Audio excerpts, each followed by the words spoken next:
Hello everyone, my name is Benjamin Yoder with One Controller Port, here today to talk to you about Alleyway, a Game Boy launch title. And like many other Game Boy launch titles like Tetris, tennis, baseball, this game kind of focuses on, short bursts of entertainment. Maybe you could say it's the only new IP of the Game Boy's launch lineup, which, new in quotes, given that this is basically just Breakout with some fun Nintendo shape. So if you never played Breakout before, it's a pretty simple game. You basically have this paddle at the bottom of the screen that you move left and right, then you use it to bounce a ball back and forth to break blocks at the top of the screen, and those blocks will appear in different patterns, or sometimes they'll be like unbreakable blocks on the top of the screen that you got to kind of navigate your ball around.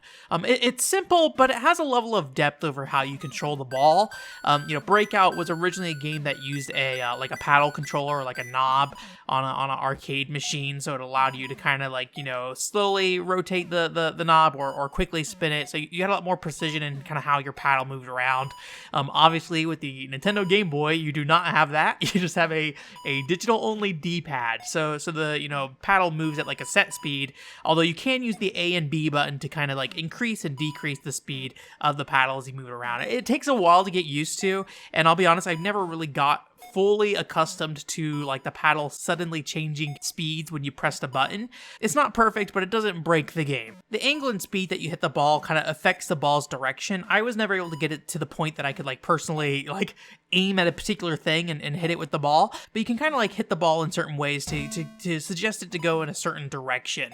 And if you just sit there and try to bounce the ball in the center of the paddle over and over again, you're going to end up with a ball that just is on similar trajectories every time, and you'll get the blocks on the top of the screen, but it can be a pretty slow process. That's something that's really noticeable on the bonus stages in this game, where instead of the blocks reflecting the ball back when you break them, your ball just passes straight through.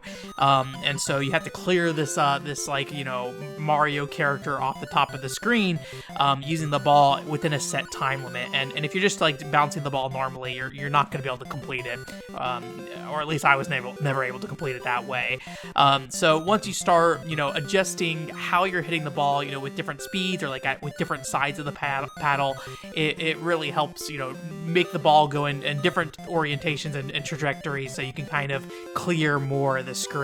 And understanding how you control that ball direction is important, because on the more standard stages, you do need to clear the blocks out somewhat evenly. The back of the stage, if it doesn't have unbreakable blocks blocking the back of the wall, if you hit the back wall, it penalizes you and basically reduces your paddle to half size, and it just makes it significantly harder to clear these boards. And Alleyway is a game that's pretty hard in general. You can earn extra lives by getting higher scores, but there's no continues in this game, which is maybe not that surprising given it's a score-based game. But if you want to see all the boards in the title, it's a challenge. I played about 8 hours of Alleyway. I was never able to get past stage 18 on my own. Eventually I gave up and I used save states to kind of just clear out the last 5 boards, because I was starting to get bored. And I think the reason why I kind of took that step is part of my major issues with this game is that there's kind of a pacing issue. The boards always appear in the same order, and they also rehash a lot of boards. So the first time you get a board, it'll be just the static pattern on the top of the screen. The second time, the pattern will be moving from side to side, essentially. And the third time, the pattern moves down towards you, and then as you're clearing out those blocks, another pattern of blocks comes down behind it, which is basically a duplicate of the pattern you just played. And instead of mixing them around, so you do different patterns between different levels, these are all presented back to back. So it becomes really tedious, because you're essentially playing the same board 3 to 4 times in a row. And the early boards are not very interesting to play, and they're also the ones you play the most. The later boards are actually pretty neat. They've got some novel designs with there's a giant Mario head you got to kind of chip away at. That's a fun one. And then some of the later ones are really challenging, but you just don't get to play them very often because you have to go through that initial set of levels every time you boot the game up.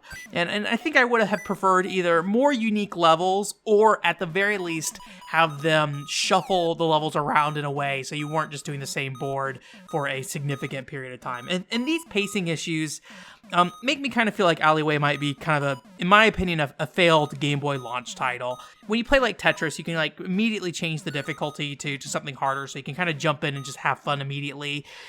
Super Mario Land is obviously a very different type of game, but it gets you going very quickly in the game, and so by like World 1, 2, it feels like you're kind of playing a full Mario game already. This game just takes a really long time to get going, and so it just feels like every time you turn the game on, it's just you're waiting to have fun, basically. The game is still fun overall for sure, and it has depth, and it's very playable. It just that long rev up time, I think, wouldn't have worked super well in the case of like you want to power the Game Boy on and have fun for 5 minutes, right? It really requires you to commit at least 20 or 30 minutes at a time, at least in my experience. But again, it's not bad. I just think it could have been like paced better. Should you play Alleyway? Probably not. I'm gonna guess there's probably better Breakout games out there, but I will say I've never played any other Breakout games, so this is my first one. But from what I've looked of other titles, this looks about right. If you want some fun Mario shapes, it's for sure there. But other than the Mario shapes, there's really nothing that stand out about this title. Anyways, that's it for this week. Thanks for coming. OneControlPort.com is the website. If you're interested in more Game Boy games, I mentioned Super Mario Land earlier. Super Mario Land is a game I've done a full review on if you want to check that out. And another game that I've done a casual review on is a Doraemon game for the Game Boy as well, and I really like that game. There's a lot of neat variety in that title, so if you haven't heard of those Doraemon games on Game Boy, I would recommend checking that video out. Thank you so much for your time, and I hope you have a great week. Bye!